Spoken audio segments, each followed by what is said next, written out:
Hello, welcome to the Grow Your Wealthy Mindset podcast, where it is all about helping amazing physicians just like you create a wealthy life free from burnout and with the financial security to practice medicine on your own terms.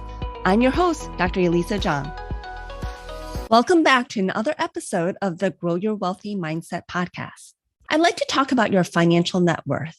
Now, remember, this is only your financial net worth and has nothing to do with your worth as a human being. As a human, we are all worthy, even if your net worth is minus $500,000, which for some people in medicine is quite possible due to our large student debt load. Remember, your financial net worth has nothing to do with your value and your worth as a human being. So now that we got that out of the way, let's talk about what net worth really is. So your financial net worth is basically a snapshot of your current household financial status. Before you can figure out how to get to where you want to go, you need to know where you currently are. Think about it. If you pull out a map and you can point to your desired destination, but you don't know where you currently are, then you don't know what direction to head towards. You can also think of your net worth in terms of money as your weight in terms of pounds. If you have a goal to gain or lose weight, then you should probably get on the scale to see where you are at now, and also at some point in the future to see what progress you have made. Likewise, someone who wants to work on their financial health should know where they are currently financially. And this is something you're going to want to look at again periodically to know how you are progressing towards your goals. In order to calculate your net worth, you're going to need to find all your assets and all your liabilities. Here, we're going to consider an asset anything that has economic value, and your liabilities is generally any debt you have or any money that you owe to others. Keep in mind that there are different definitions for assets and liabilities, but generally for net worth, this is how it's calculated. So I tend to do this on an Excel spreadsheet so that I can watch how my net worth grows over time, and actually that's been very motivating. Of course, depending on your current situation, it may not actually be fun to see what your net worth is, but remember, whatever that number is, it's neutral. The number is just your current circumstance and doesn't mean anything about what your future circumstance will be. So at this point, I encourage you to either go grab a pad of paper or get on your computer and start typing out all the different assets and accounts you're going to want to look up. We're going to make a list of all your assets and the accounts that hold your assets. So examples of assets include cash and cash equivalents, which are typically held in your savings accounts and your checking accounts and your money market accounts.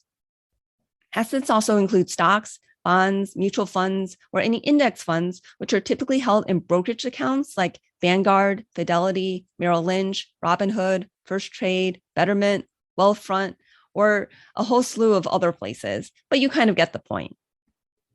If you have any tax-deferred retirement accounts like your 401k, 403b, IRA, Roth IRA, or 457, those typically also hold stocks, bonds, mutual funds, and those type of assets. Make sure you include all your retirement accounts. So if you left a job previously and you had a retirement account there that you didn't roll over to your current retirement account or your IRA, then don't forget about that. Make sure to write that down too.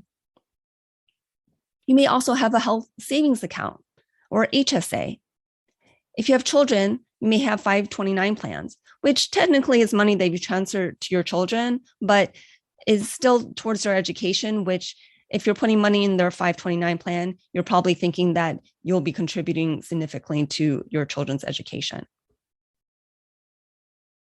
Your assets also include any real estate you own, and this will include your primary residence as well as any rental property you have. If you own any share in a business, like your private practice, then that is also considered an asset. Also, if you have ownership in an ASC or a syndication investment, those are your assets. You may also want to include the value of your car, and you can include the value as if you were to sell it today, which you can look up online at the Kelley Blue Book for its current resale value.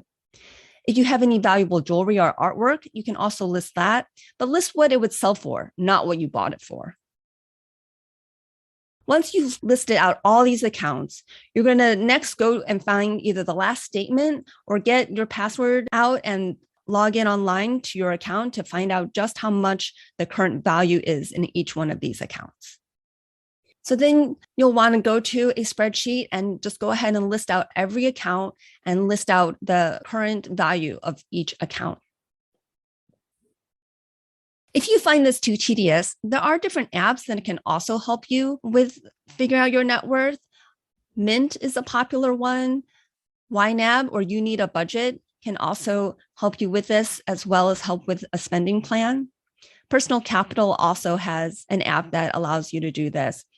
If you do Personal Capital, they will continue to contact you to try to sell you financial services, which you can say no to and just use their app. The next thing you want to do is now list out all your debts. So this is going to include your student loan debt, any credit card debt you have, any mortgages you have, any personal loans.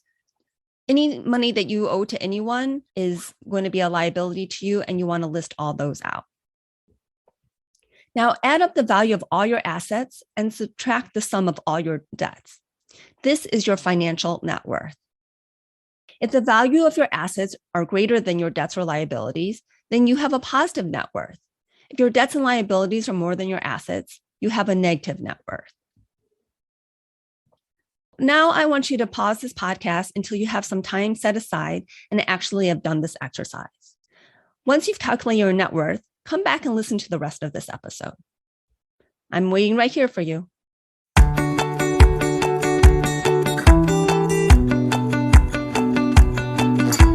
Okay, so have you calculated your net worth?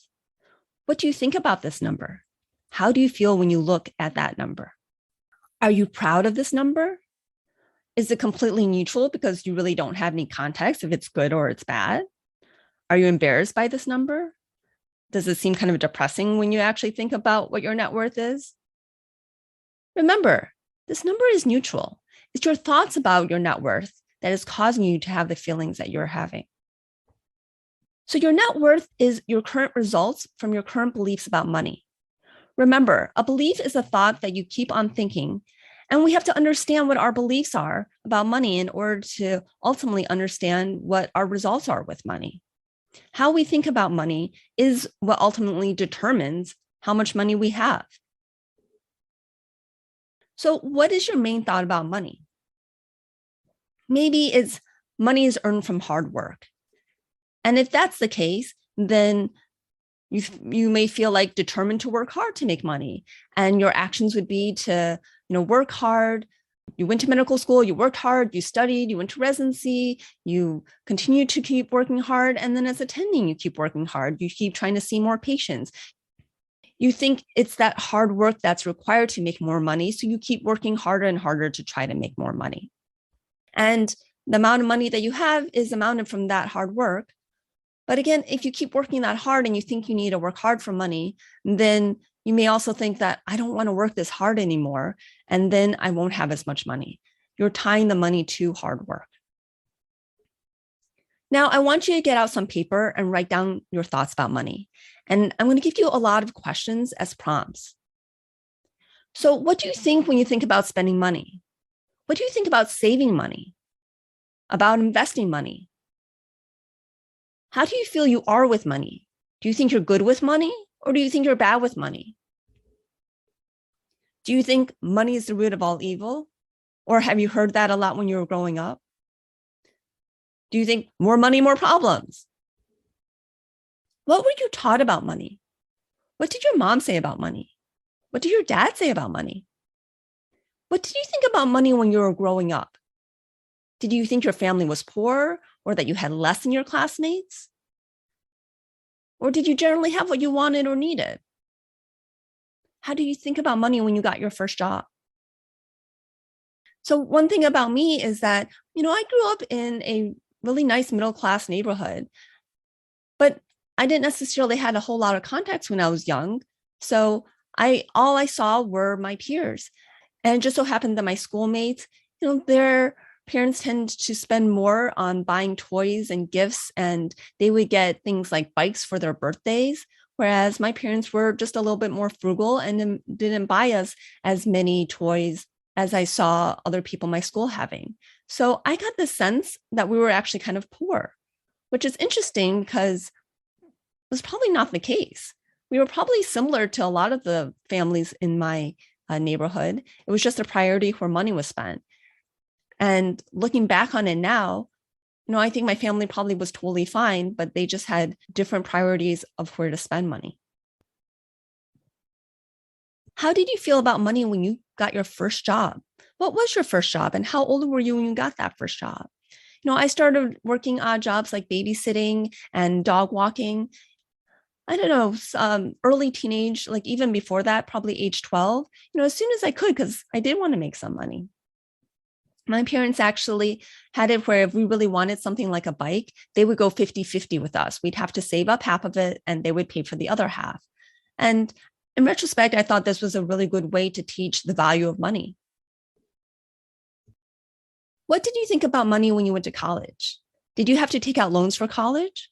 What were your thoughts about signing those loans? Did you work while you were in college? Did you have work study? What did you do with your summers?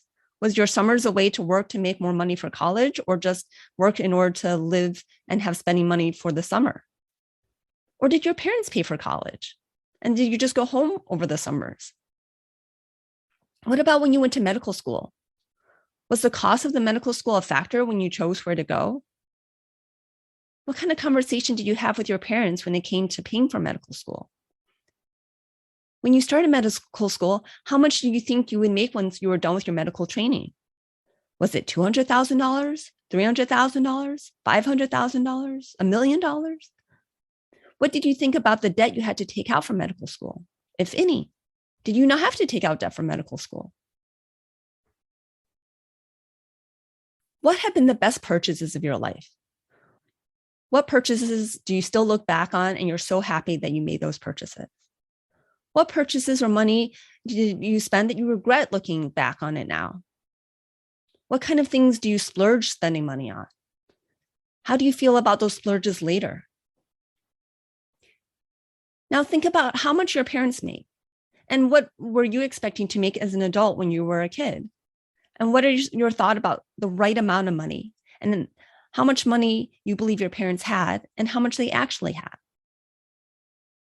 Remember, the reason you're in the place you are now are from your thoughts about money.